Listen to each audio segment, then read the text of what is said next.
This is the second time I've had to film this video because the first time I did the whole thing, it went well. And I didn't realize that I had clicked a button on my camera that filmed the entire video in slow motion. So, so I have to redo it.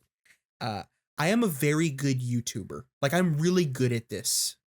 Okay, so I assumed for a while there that we were all on the same page here. Some of my most viewed videos involve singing the praises of the art of animation and defending it from the outdated views of those who see it as mere kid stuff. A major part of that warped perception of animation comes from this recent trend of remaking beloved animated films from decades ago in live action. For far too many, this trend is seen as a way of legitimizing these films as real cinema. Like, the amount of times I've heard starstruck fans say, "They're bringing my childhood to life," as if to imply that this is somehow lifeless imagery. Yeah, these movies aren't vibrant, masterful displays of creativity at all. I mean, yeah, it means a lot to me from when I was a child, but I'll really appreciate it when I can fan cast it with current celebrity and see these anthropomorphic characters rendered as creepy, photorealistic nightmare versions of what they once were. Oh my god, I can't wait to buy a plushie of real Crab.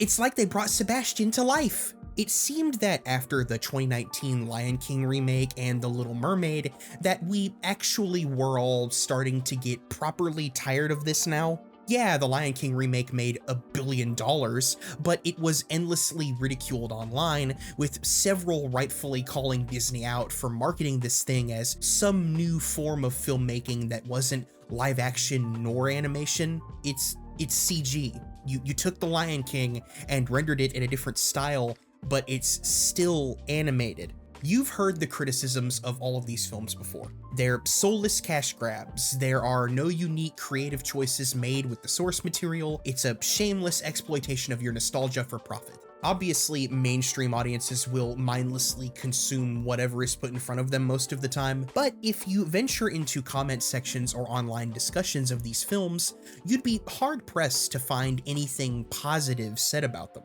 They're doomed to be forgotten, while the originals will always live on. Just when I thought that the public perception was finally turning against these remakes, DreamWorks released the trailer for How to Train Your Dragon, and you're falling for it again. Obviously not all of you are, but so many people are going crazy over this thing for doing the bare minimum, recreating shots from the original, involving filmmakers that worked on the original, featuring actors from the original, and we've just done this song and dance so many times now. I just don't get how any fan of How to Train Your Dragon would want to see the same movie again, just in a different medium. Needless to say, I have thoughts, as I always have had when it comes to animation and the constant disrespect that it gets, usually under the guise of love and respect. So, if you'll indulge me, I just want to talk about this for a little bit. Now, let's get the fairly obvious out of the way. We all know why, despite how poorly they've been received, these movies keep getting made. Money!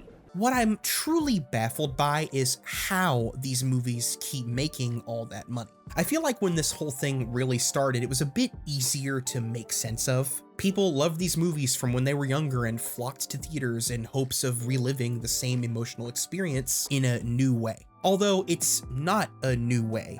It's a new medium if you don't count the several adaptations of some of these classic fairy tales from before Disney's versions became synonymous with them. But these filmmakers are so hell-bent on trying to recapture what the original did that it leaves you to question why you're even watching this version to begin with. If there were more substantial changes to the story, then maybe I'd be willing to give them credit, but aside from one new song every now and then, slight dialogue changes, and a handful of additional scenes, these movies have the exact same characters completing the exact same arcs over a story that begins and concludes in the exact same way, just worse. Like, worse in almost every conceivable way. The songs are always inferior to the originals, with needless vocal riffing and very obvious auto-tune backed up by bland choreography and visuals that just can't compare to the energy and vibrancy that animation allows for.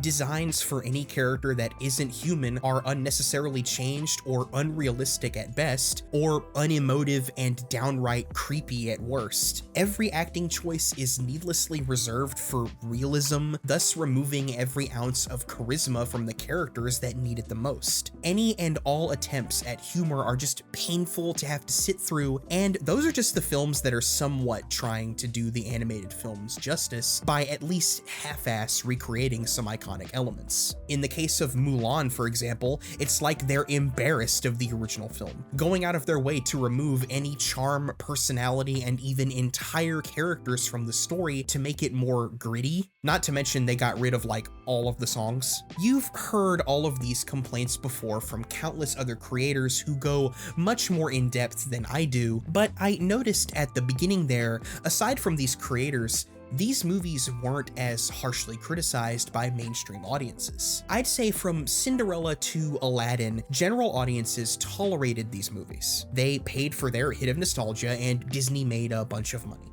Then the Lion King remake happened. Notice how I didn't say live action remake?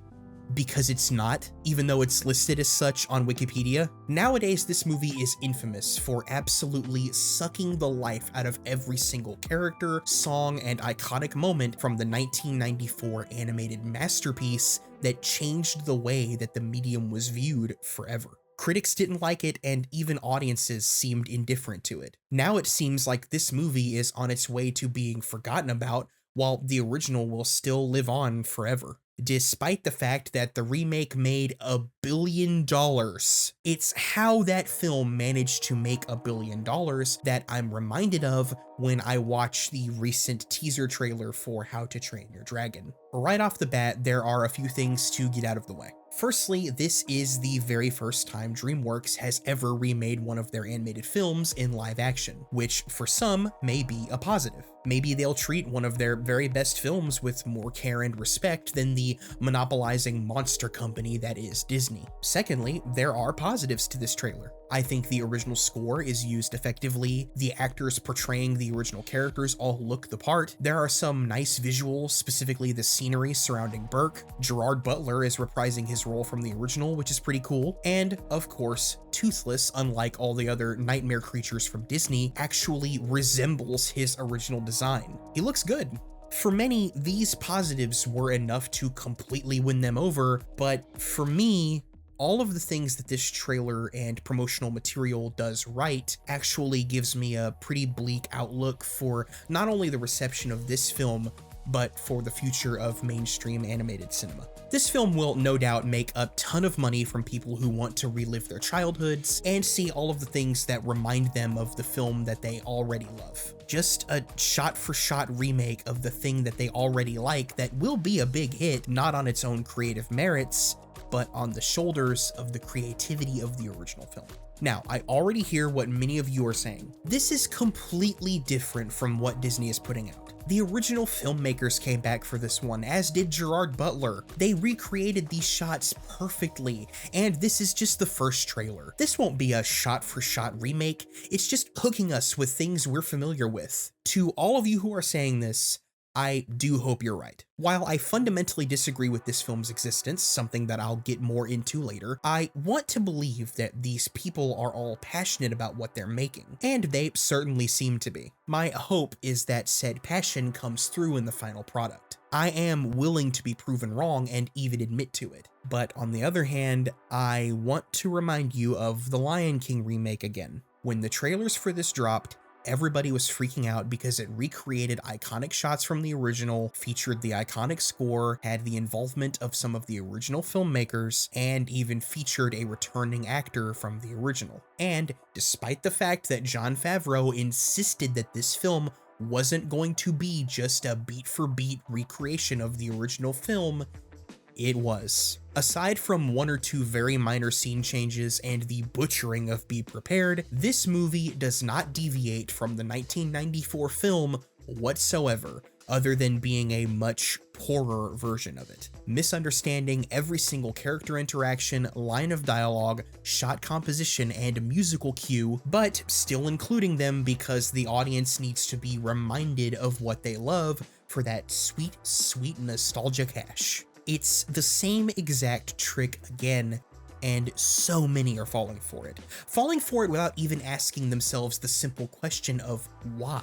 Why do I need to see the same movie again? That leads me back to the insanely annoying claim of bringing the story to life in a new way. When I made my long video defending animation as a serious medium for everyone, many comments acted as though what I was saying was nothing new, and rightfully so. Many of us have already accepted that this art form should be treated with respect and not looked down upon as just something for the kids out there. The disrespect toward animation still continues, however, and it's in the form of the perceived necessity of the live-action remake. The attitude seems to be that live-action is the legitimate medium. Like, these stories haven't been properly told unless they've been filmed with real cameras and feature quote-unquote real actors, disrespecting not only the countless hours of hard work that animators put in, but the talent of voice actors as well. For a minute, everybody seemed to be rightfully criticizing the lesser elements of these adaptations. It seems like every single time one of these things comes out and people rightfully shit on it before it releases, that we're finally gonna come together and show these studios we don't want them anymore by spending our money elsewhere, yet every single time when the release date rolls around,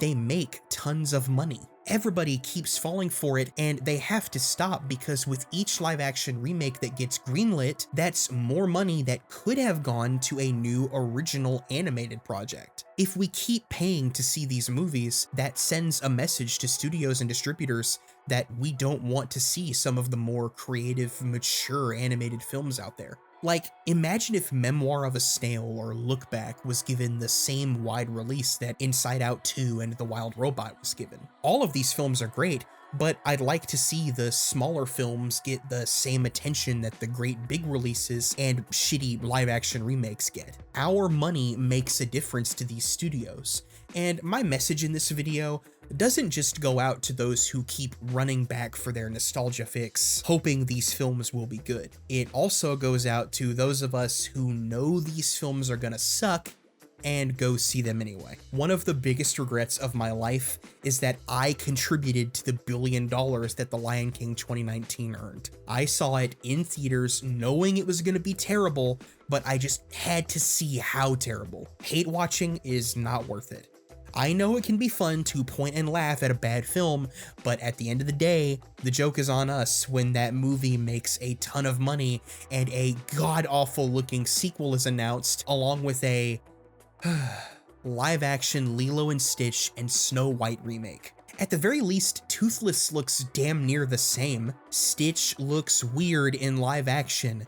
The dwarves are going to give me nightmares after I'm done editing this video. Animation is just the superior medium for character designs like this. Stop making them look like this. Or better yet, just stop making these movies. But they won't stop as long as we all keep seeing them. Look, I'm sympathetic to filmmakers as I understand how much work goes into making a movie. I don't want to seem too harsh on the people making How to Train Your Dragon, but I also don't want this movie to be the smash hit that I know it will be, because it just means that we're gonna get more pointless remakes like this, while original animated films are stuck in limited theatrical releases or straight to streaming. The point that I'm trying to make with this annoying, whiny video is that if you're one of those people who sees no issue with these films existing and loves that they're going out of their way to recreate iconic moments that you love in live action,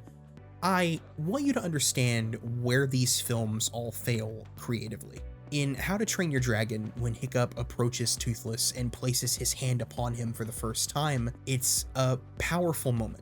It happens because the filmmakers wanted to show not only the first step toward the life-changing bond that these characters will form with one another, but also to drive home the message of seeking to understand rather than destroying, to take that leap of faith and allow two worlds the chance to come together. There is so much communicated here without a single line of dialogue, and it became the moment that defined this film. In the How to Train Your Dragon remake trailer, this scene happens because it happened in the original, and you recognize it. The power of this moment no longer comes from the moment itself, but from your memory of it. And if you need to be reminded of the original film so much, why not just watch the original?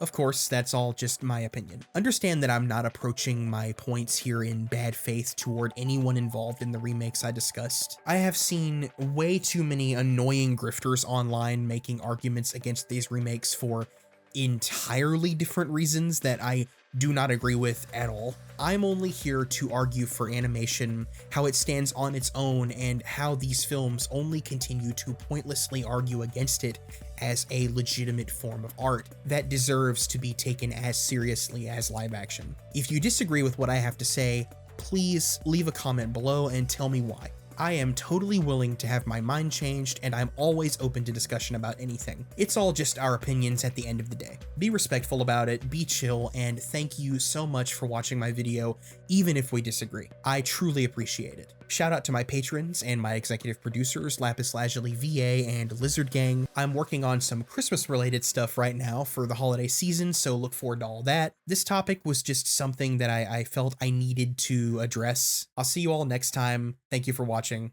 Bye bye.